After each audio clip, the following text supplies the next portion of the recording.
Hey y'all, welcome to the Moving with Millennials podcast with your favorite millennial realtors. We are 4 top producing agents in the DFW area, and we are ready to share the good, bad, and the real life of real estate. Whether you're thinking about getting into real estate, already an agent, or just curious about what your agent really does, join us. Tune in every Wednesday to see what it's really like to be on this side of the transaction. Hey guys, thanks for tuning in this week. Today we are going to be talking about a market update. So we're going to kind of jump into some numbers, talk about what the market is really doing and how it's working for buyers and sellers. This is such a hot topic. Like everyone wants to know about what's the market doing. Yeah, it's a crazy market. The most common question I'm asked is, how's the market? Yeah. And it's kind of a tricky question to answer. It is. It's so hard. Controversial. I feel like everyone wants to be like, it's tanking, and then it's like, well, we're actually in it and we're not seeing that. So yeah, especially again like the news media and all that kind of stuff. Like they're focusing on a lot of the sensational, but the dramatic, or like the one, that went at 300,000 over. So it's just like kind of this panic is happening with our market right now. So I think it's important that we're talking about this topic. Absolutely. So let's kind of jump right in. It is definitely a seller's market. We all know that, but does someone kind of want to explain for everyone watching, if you don't know what that means, what does that really look like? Yeah, I'll explain what a seller's market is. So 6 months inventory, and when I say 6 months inventory, I mean if no new houses came to the market and all the buyers who are looking to buy a house bought all of those houses, and it would take 6 months for all of those houses to sell. So 6 months inventory is really a healthy market, like it's an even market. If it is more than 6 months inventory, meaning there's more houses, more inventory, and it would take more than 6 months to sell all those houses, we're in what's considered a buyer's market. Right. And anything less than 6 months is a seller's market. So anywhere between 3 to 6 months is kind of like a healthy market for everybody. Do we want to tell everybody what I'm going to quiz you guys. Yes, we're definitely in the seller's market, but I'm going to quiz you guys on some stats here in just a little bit and find out what you guys think of how much inventory we have. Where we're currently at. DFW. We're definitely below 6 months inventory right now. Yeah. Like extra crazy seller's market. For sure. But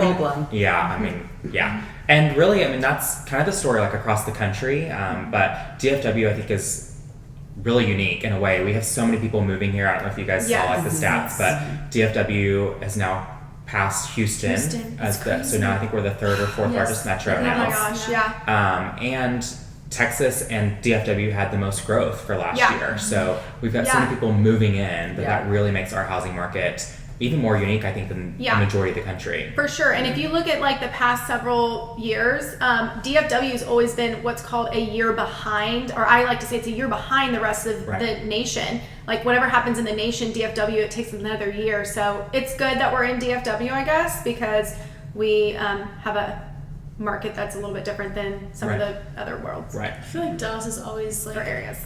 We're overlooked, but we're like really. I don't know.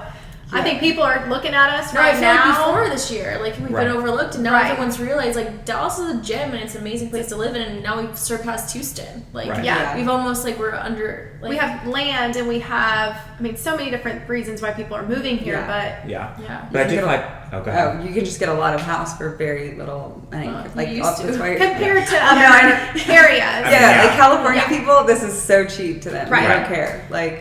But I do feel like we'll be showing houses in like South Oklahoma soon and consider that like Dallas. Our metro. Houston is a large metro because like square acreage or whatever it is. Like land size, it's big. And I feel like DFW is growing out just as much. I'm sure you guys. You've been showing houses further out and further out. We even moved out, right? We live so much farther out than everyone because we could get the house you wanted. We got on acreage out here. We're 45 minutes from downtown Dallas. Jake, why don't you share stats, and then we'll go into more of this. Okay. So I think you have some numbers to share with us. And then the rest of us are going to kind of guess. Okay, so let's do, and I have to compare like year over year. So months of inventory, 2020, and this is for April. So this is last year, April. How many months of inventory do you think we had in April 2020? April, when COVID kind of hit. Yeah. I would say we were at probably 2 months. 2.5 months. I would say like 4. We had 3. So I thought that was, and I feel like that was the beginning of feeling like, oh, we're going to have to hustle. Like it was beginning to feel a little tight. How many do you think we have right now? 2 weeks. half a 3 month. weeks.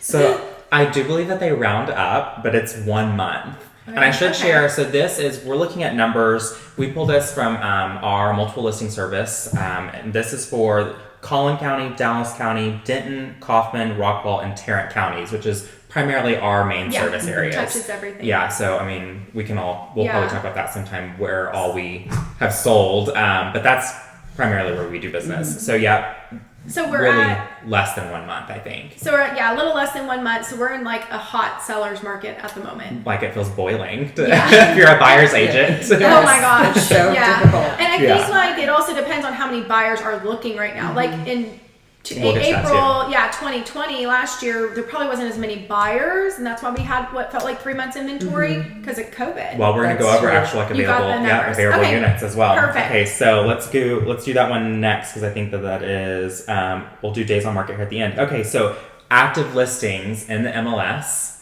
last year, April 2020. Anyone want to throw out a number? In the MLS, the whole MLS. For these counties. 1,200. Oh, it's like tens of thousands. For total. Okay, I would total. say 34,000. Okay. Wait, for the what? Total listings available. Like For the year? No. The month? Units. For the units available in the month. Tens of thousands. yeah, I said 34,000. I don't even know. It's 3 months of inventory. So just tell Okay, us. so so the difference is last year in April there were almost 31,000 available listings. Close.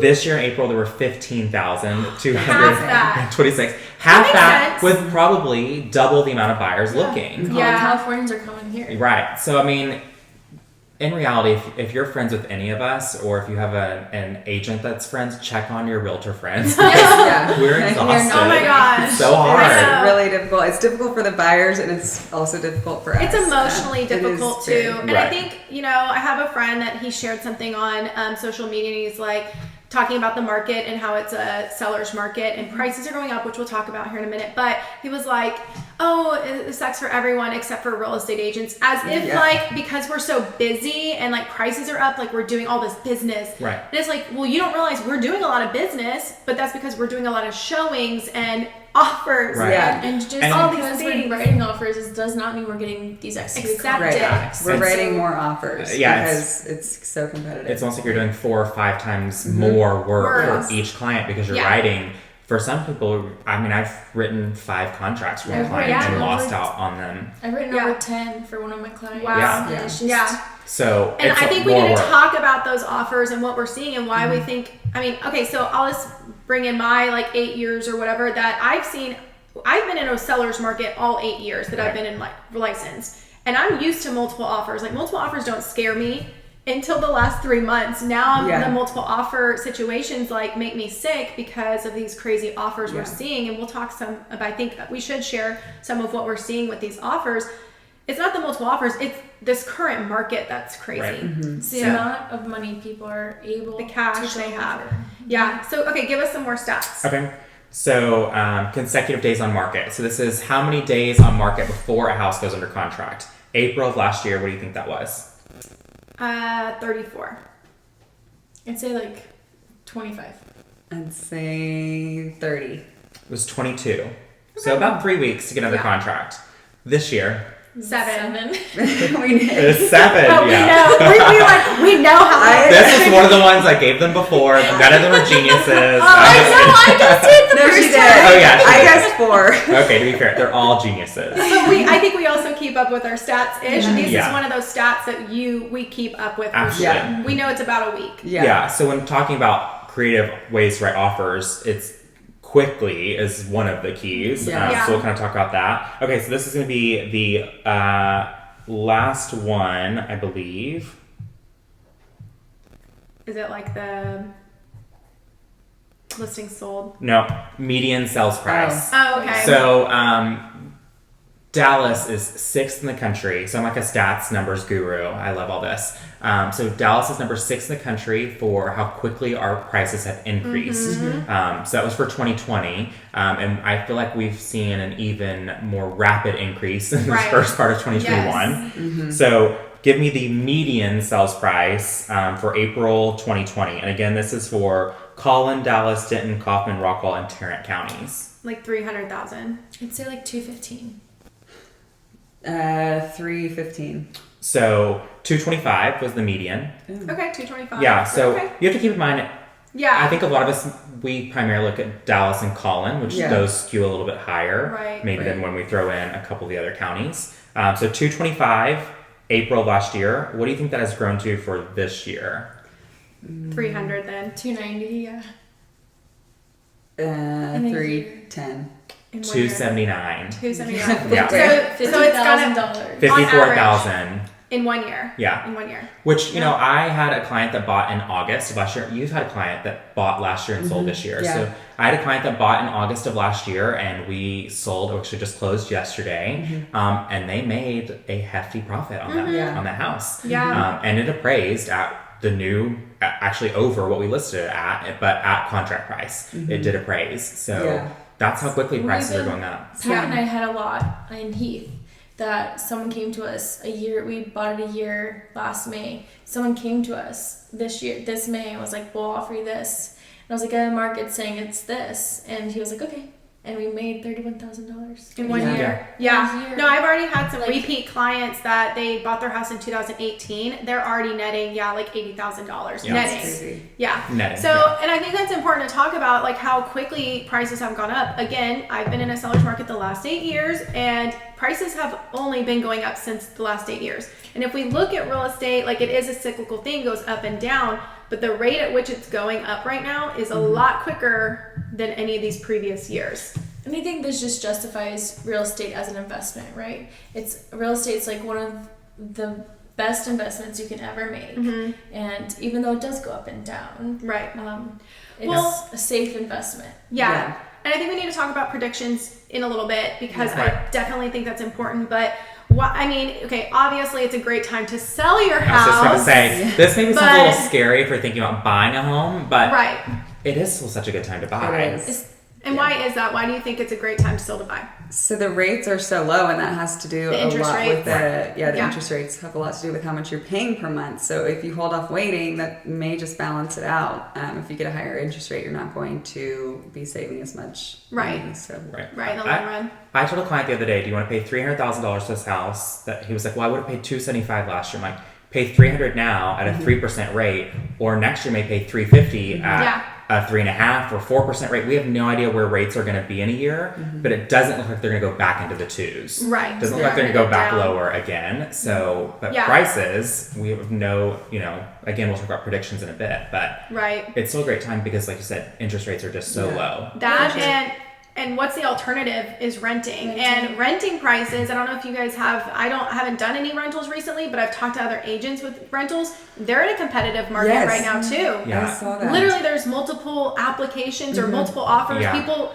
offering over what the rental amount is just to get the rent or to get the lease. I just saw that on one of our agent friends' story. It was like multiple, I knew there was multiple applicants, but bidding over the rental price. Yeah, there's highest and best on leases. And that's because all of these people who have owned these properties, I have a friend who's in a rental property and they just got notice that they have a few weeks to be out because they do want to take advantage of this market and they want to sell. Yeah. So now all these people who do want to rent, there's a shortage of homes for them. And they need to get into leases, and so they're willing to go. Yeah, that, and apparently with DFW we had the freeze in February, so that people are in rentals. Yes. People who are moving here, maybe they don't want to they want to temporarily lease until they. What I have my California clients. Yeah. So I've got 3 different clients from California, and for 2 of them we're doing rentals first to get them here, get adjusted, and give us time to play the bidding game basically on our properties. But we did have to applied for 2 different leases, and we had a very specific criteria, but a very healthy budget that I thought we're gonna have no issue. And then sure enough, I was like, we have an issue. It's crazy. Which happens. So, but there were multiple applications, and it was kind of a highest and best, which you don't typically see on leases. And they kind of picked who was going to pay the best, and they would take into account everything. And instead of being very upfront about this is what you're going to pay and we'll allow this number of pets and things, it was like, present your best offer. And it's like, you're just not used to that in the rental lease It wasn't first come, first serve. It was put in an application, we'll pick one at this time. Right. So when you guys get asked, because I'm getting asked this a lot, like when we go to make offers and stuff like that, they keep saying like, well, I don't want to overpay. Like, so we just talked about the values increasing, but they say, well, you know, with the offer, I don't want to overpay. What's like, I know my response to that. I want to know your response. Yeah, so that's hard because, I mean, I just had a contract appraised for, or two actually, $51,000 over the contract price. And I use my past experience just with my other buyers, and then I show the numbers through the MLS showing, you know, like how much homes have appreciated, and people are, the comps that haven't caught up, that people are waiving that appraisal, they have not sold yet. Yeah, so they will come up. So I just use those examples of how homes are appreciating so quickly. Right. What about you, Brandie? I just think this market where Dallas is growing so much that you can pay, you'll never overpay because it's going to keep going up. Yeah. Everything's appreciating, and we're seeing it appreciating because the demand for it is here. Yeah. I think it's important. I'm just going to like side note real quick. When it comes to the market, like nobody knows what's going to happen, period. Like, I don't care if you're Dave Ramsey, you know, you're this mega whatever that, well, Dave Ramsey has some really good points on what he thinks. We do care about you, Dave. Yeah. If you're listening. Sponsor us the next episode. But it doesn't matter who you are, or if you're an economist and you do this for a living. No one predicted COVID happening. Right. And nobody predicted even like the 2008 crisis. Apparently, like a couple people maybe have figured that out or figured it. Something was going to happen. No one knows what's going to happen. Right. So even us like talking about like we think prices are going to continue to go up. Like those are our opinions, and it's valid opinions because we are in this industry. We see and we hear and we know what we think is going to happen. But nobody knows. Like for sure. Yeah. And back to, or go ahead. Oh, I was gonna say I answer the question kind of in two ways. One, market decides value. So if 10 people are willing to pay something, then that's the value of it. Yeah. The other portion is value and worth are two different things. Value is what it's going to appraise for, but keep in mind appraisals look backwards. They can only look at what transactions have closed. So as the price continues to do this, the appraisal is going to be behind it. So it's a lagging indicator. But worth is what you're willing to pay. So value is what can be an appraisal. Worth is how much is it worth it to you to keep your family in that house by the time school starts. Whatever your situation is, what are you willing to pay to make that goal happen? Right. And that's kind of a harder way to play the game or to think about it, but in reality, that's what you're willing to pay. That's what it's worth to you. I've been telling my clients, especially the ones who we've just been struggling, I say, what's the price you're willing to lose this at and not regret it? Yeah. So that's like sad. If we're willing to put 30,000 over, if we put 30,000, are you going to be mad we didn't do 35? Right. Well, let's talk about that. Losing it at 31. And offering over. So there's all kinds of real estate jargon and things like that, you know, and I think one of the things we're doing when we're at offers right now, a lot of us, all four of us, have probably used an appraisal waiver. Right. So as you're talking about offering $30,000 over the listing price, what is an appraisal waiver? What does that look like? How do you do that? Yeah. Someone explain that for the people that are watching it maybe don't know. Yeah. So go ahead. There's two different waivers. There's a partial and a full waiver. So whatever the list price is, if you're offering $30,000 over, and in the financing addendum, the buyer is protected if it does not appraise. Then they can terminate and get their earnest money back. If they sign that waiver, whether it appraises $10,000 under the contract price, $30,000 under, they're paying that full difference in the appraisal. So the partial would be just bringing like $10,000, $15,000. The full waiver, say the list price was $350,000, it appraises at $340,000. That buyer is paying $340,000 all the way up to whatever their contract price is. Yeah, basically you're guaranteeing a price whether it appraises or not. That's a full waiver, and then you're guaranteeing an amount over the appraisal if it doesn't for appraise. sure. Yeah. Yes. So even for a lot of my clients, because even if they pay over, they still have the down payment and closing costs they have to pay. Because in the seller's market, we're not asking for closing costs. Right? Good luck with that. So for us, for my clients right now, we are offering $370,000. We know we can pay the $20,000. So we'll offer $390,000, and we partial waiver. Say as long as it appraises at your asking price, we'll go them up to our offer price. Right. And that way we're protecting them from having to go, because I mean you've had it appraised 40,000 under before, and you fought it 70,000. Yeah, so it's like wow. And we want to. That's why we're working with an agent. We're here to protect you and guide you and make sure that. I mean, fiduciary. Right. Yeah, for sure. And going back to like what Maggie said, like, you know, I saw this meme. It was funny. It said it was a real estate agent and their client, and the client says, "Yeah, we like the house, but I think we want to see something a little more, a little more expensive." And the agent says, "Okay, well, I'll show you the same house tomorrow." Yeah. Like right now. And so again, with our predictions, like at what point do we max out on these prices? But you know, when you say, "Yeah, I'm willing to go 20,000 over," you know, appraisal. Well, now all of a sudden you've kind of set that new standard for that neighborhood, and for the next. And then the value of the next house that sells just went up another 20,000. So that's also why the prices are going up so quickly. Right. But then, kind of like you, Jake just said, like, what is it worth it to you? Like, we don't blink twice when we spend an extra $10,000 to get the car that we want because it's something we want. But yet we see real estate. I mean, I'm not saying real estate's not a good investment, but sometimes it's just because you want to, you know, you want the nice house. Or, and so and what's it worth it? You have to get in that neighborhood for schools, or you have to get in for some other reason. So at that point, it's what are you willing to do to get to that goal? And what I'm telling buyers right now too, with this current market, because prices are at all time highs, even if our market, I think we are going to continue, we're getting into our predictions now, but I think it is going to continue to increase for at least the next couple of years. At this rate, not at this rate, hopefully, oh my gosh, I think it's gonna, hopefully not, but I think it is going to continue to increase and still be like a seller's market, essentially. Real estate is cyclical, so eventually it just has to kind of dip.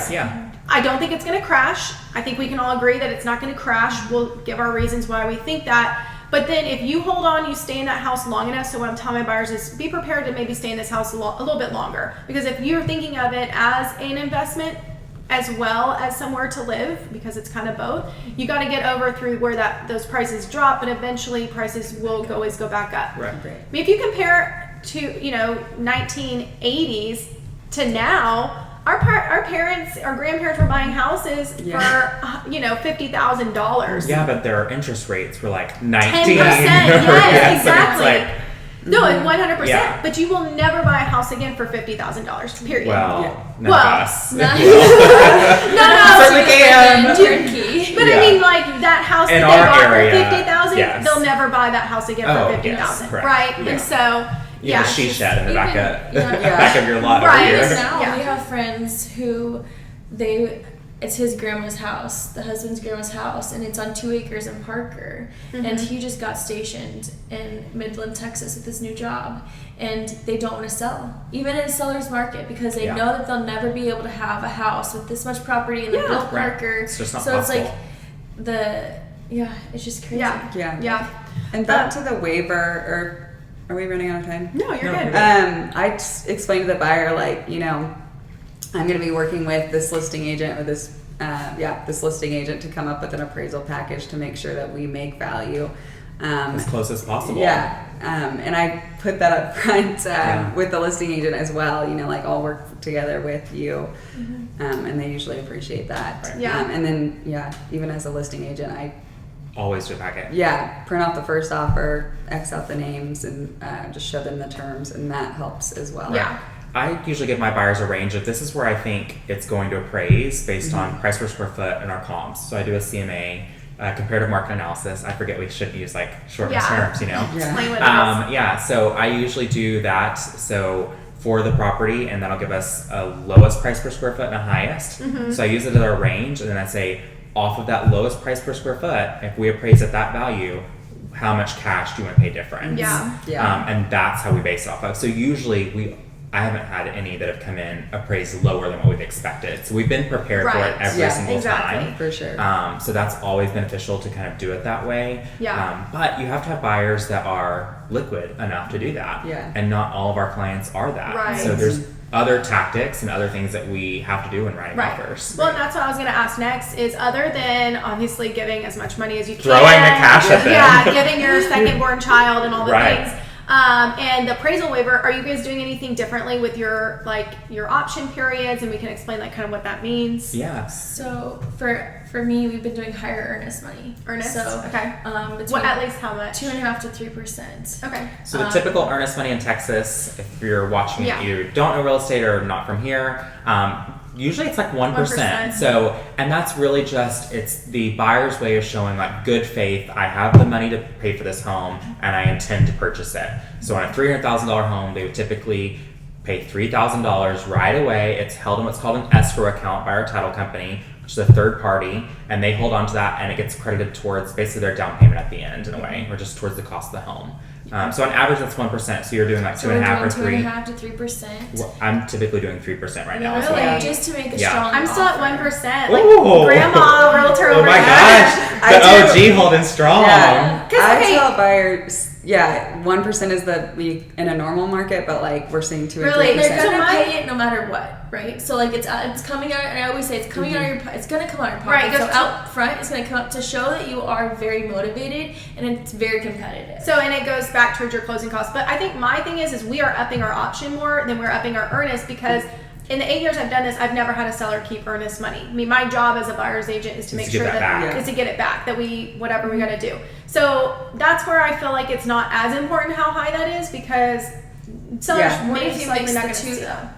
Because like for my clients, we're doing the 3% earnest, and then we'll do a 3-day option for $1,000. $1,000. Yeah, we've upped our options. I'm doing anywhere between $500 and $1,000. Well, I'm doing anywhere $250 for in multiple offers, at least $500 for 3 to 5 day option. Same. Jake, I'm still a little low on the option if I can. it's like $50. No. So I mean, it used to be like I used to do like $100 for 7 days, and you're done, you're good. I think right now, I think for my last one, I think we did like maybe 500, but I think on average I'm about 250 right now. But the shortest number of days I've done is 5. Really? Yeah, I mean, I Me just too. think, because not only are we busy, inspectors are also busy, Right. So so I've got a few really good inspectors I trust, and I want to give them time to get to the property. Well, go ahead. I was saying on the listing side, I'd rather see a 5-day option period than a 3 or something, because most likely if you can't get someone out, you're just going to ask me to extend that option period anyways. Right. And I want you to that 5 days to be a comfortable time period for a buyer to make that decision and not feel like they freak out because they don't have enough time to think about it. So I like the 5 days. But some people right now are waiving the option and waiving inspections, but and I never recommend that to my clients. But that's why I feel like 3 days is still so competitive. But as a listing agent, when I've received contracts that way, I told my buyers there's still 31 other ways for them to back out on the contract. Okay. And if their agent is good, then they know that there's still other ways to get out of that contract. So that's not even a bird in hand at that point. It's a bird that's like maybe gonna land in your hand and it's kind of close. Yeah. It's not. Can't fully grab onto that. So I feel like as a good listing agent, you have to know that sometimes that's kind of a bluff in a way to do that. Yeah, it depends on our terms, but mostly I do 5 days, and then I don't put I mean, if the buyer's okay with that, we do that, but I don't put that unless I know that the inspector is free and like. I'll call my guy and I'm like, hey, I'm submitting an offer. If it gets executed, we have 3 days, and I actually just did that with my cash buyer, and we got it done, and he inspected in the morning, gave it to us at 6 p.m. So we still had a full day for negotiations. Well, I just think it's so important how like we're doing these things, but it's crazy how it can make a big difference on how the seller presents it to their client. Right. Like that's the key. Well, and that's one of the things I do. So my option period, I always make sure that it ends in time for them to get back on the market for the following weekend. And the reason I do that is so I can point out to the agent, hey, I space our option period to make sure that if for some reason we back out, again, I don't think my clients are going to. They love the property. You talk it up and build that rapport. But if it happens, you'll have time to get it back on the market and get showings available for the weekend. So it shows like I care about you being able to get your job done as well. So it helps build that rapport. But again, it's really just a protection. It's a win-win for both sides. It's a play. I just wrote 2 offers to send out today, and I'm already like, oh my gosh, should we have gone to 2% earnest? 2% earnest? Like I'm just like thinking right now, like, well, you haven't heard back. No, I'm just kidding.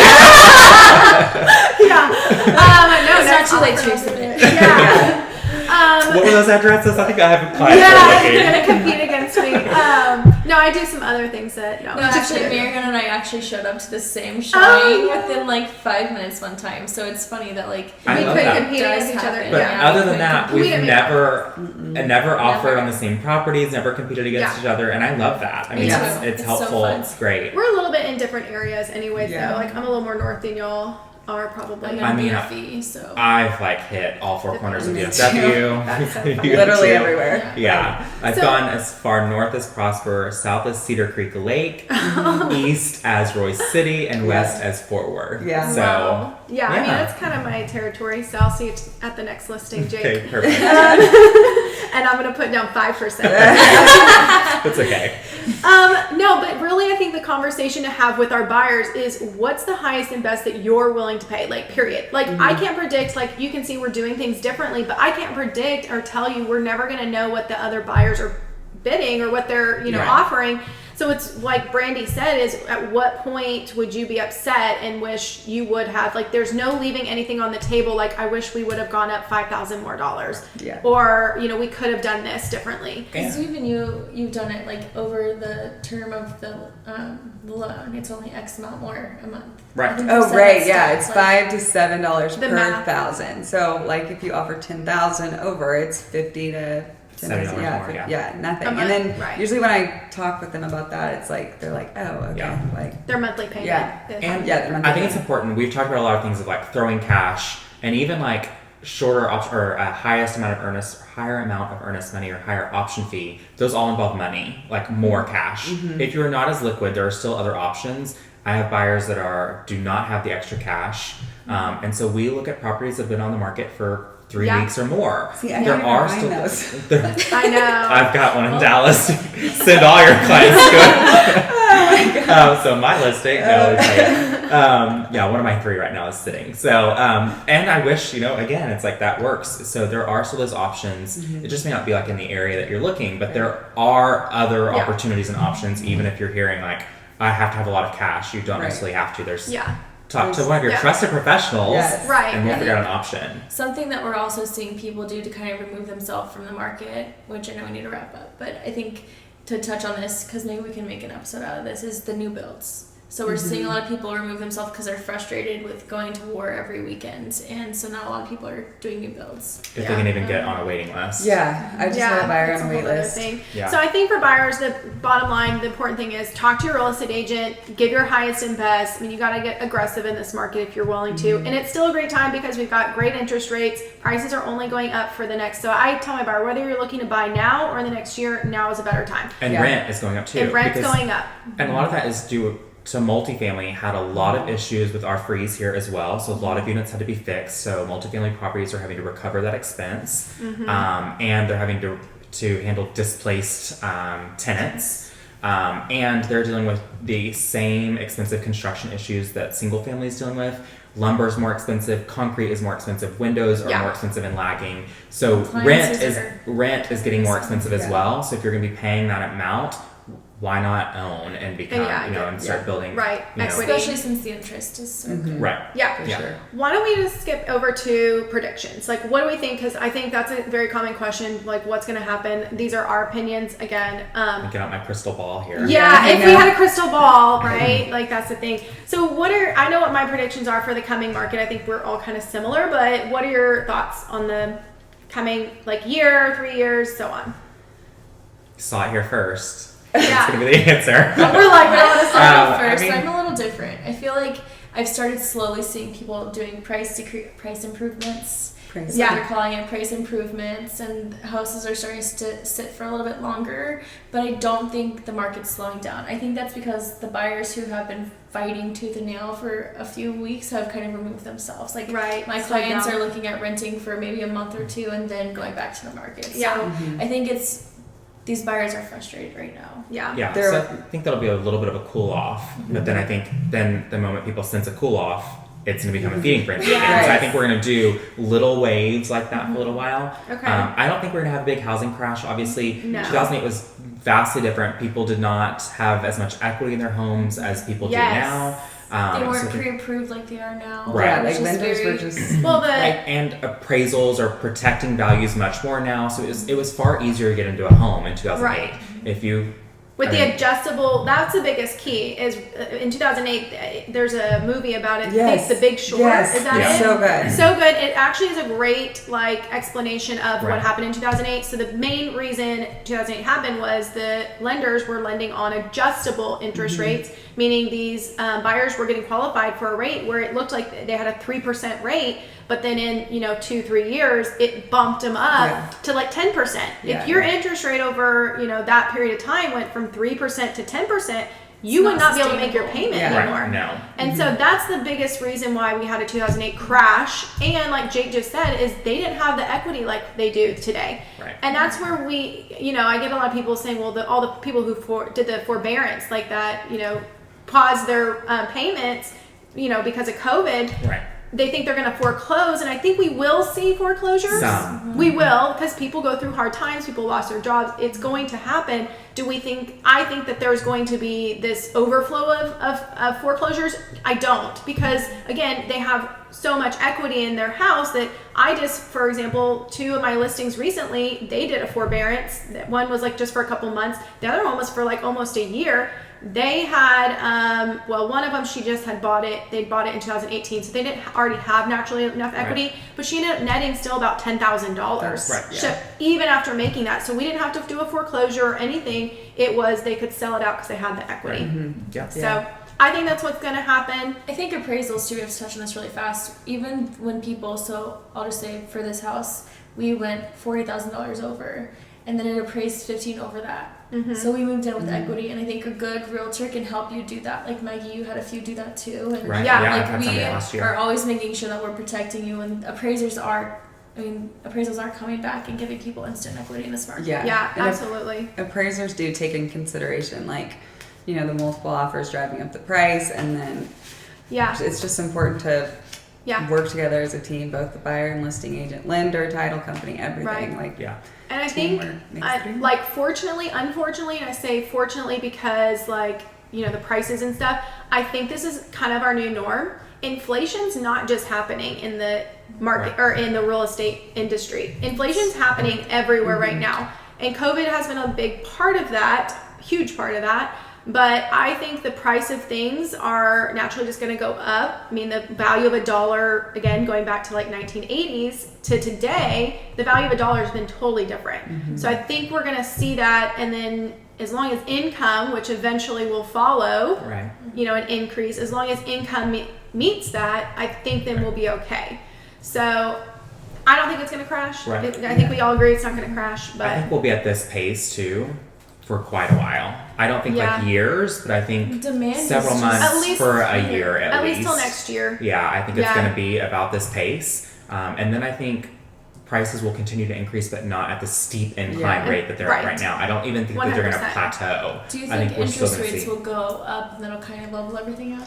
I think they'll stay low for a little bit. Yeah, I do. I think they'll stay about this. I don't think when I say low, I mean not too sub. Not but like. If you bought, a year, again, end of last year, and you had that 2.5, 2.25, 2.8. Now they're at about 3.25, and I think they'll stay about there to maybe I remember one point I had a client that was at a 5 to 6%, which seemed really high, but it was because credit, things like that. Right.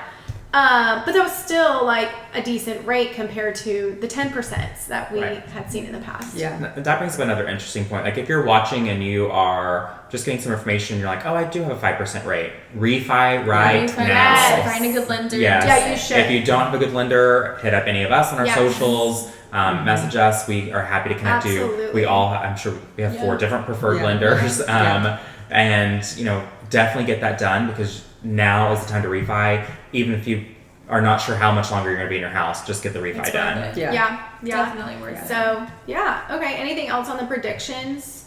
No, that was a good, I think it was awesome. Really and us being in DFW, like we said, I think we've been blessed to not have these California, Denver, big Metroplex pricing. And Jake, what did you just say about Houston? No, we just surpassed Houston. Yeah. So we're the third largest Metroplex. So the fact that we're the Yeah. third largest Metroplex and have not had to pay huge Metroplex Right. pricing, that's where I think it's a mind shift thing. Yeah, you know, absolutely. Californians are coming here and they're seeing a $400,000 house and going, that's cheap, because in California, I get 400 square feet condo, when here I can get a $400,000 mansion, what seems like. I think, and there's a stat, I'll send it to you, so when we post this we can put it, but I think DFW is set to grow. I don't even want to say the number because it sounds insane, but I'll give you the stat, we can type it up, just I don't want to say the false number, but it's supposed to grow exponentially. Yes. So that's going to really help these prices. And I know, I mean, we live out in the country, but D.R. Horton just bought 500, or they're about 500 homes across the street. Wow. So everything is moving out here. We're seeing this growth. Even though I'm 45 minutes from the center of the city, so I think it's going to keep growing. Oh, go ahead. There's also a huge development coming, like multifamily. I think like outside of Nevada. And I was going to mention that. I don't know how much. It's funny. I don't know how much you guys work with condos. I work with condos, I would say maybe a little bit more than 3U. Condos is definitely, that's the market to buy in right now. If you're looking to buy and not deal with the chaos, condos are sitting a little bit longer. Their prices have not gone up as much as others because COVID really drove a lot of people out of condos. They figure out that like, oh, I do need the yard, or I need the more space because I'm going to work from home, or I have the flexibility to not have to live so close to my office because I don't have to go back into my office ever again. So the condo market, if you're interested in that, is vastly different. It's definitely easier to work with right now, I think. Well, I think it would be beneficial. Like, we want to hear from you guys to talk about like investments, like where in Dallas you should invest. Condos is one of the places I'm telling my friends, like just buy up condos. So I think we can do that and talk about that. We should definitely have an episode. Which is, it sucks for me because a lot of my clients are like, they want the 5 acres or they want the 1 acre. You know, these. Which I love. I have the client buy a condo in the same complex that I'm in. You know. That's awesome. And so a lot of mine want land. They want space in between their neighbors, and a lot of people do, like that's the thing. So I know there's a lot of people that love like the light farms and stuff too, though, which is like so it'd be fun. It'd be fun also to touch on different neighborhoods too. No, this is great. And we're back. Okay, low battery. One more technical difficulty. I know. We'll figure this out. This is just our second episode. But this was still, like, I knew we wanted to talk about the market. It's a hot topic. I thought we could talk about it for so long, too. But we're going to wrap it up. We've gone past 30 minutes. We have, for sure. This is so important to talk about. It is. Yeah, it's like never ending. But I would say get with one of us, talk about it. Every market also is super different depending on what you're looking for, like Jake said. So get with one of us and we're happy to talk. But this is like our overall viewpoints of what's going to happen. So good talk, guys. All right. Join us next time. See you later.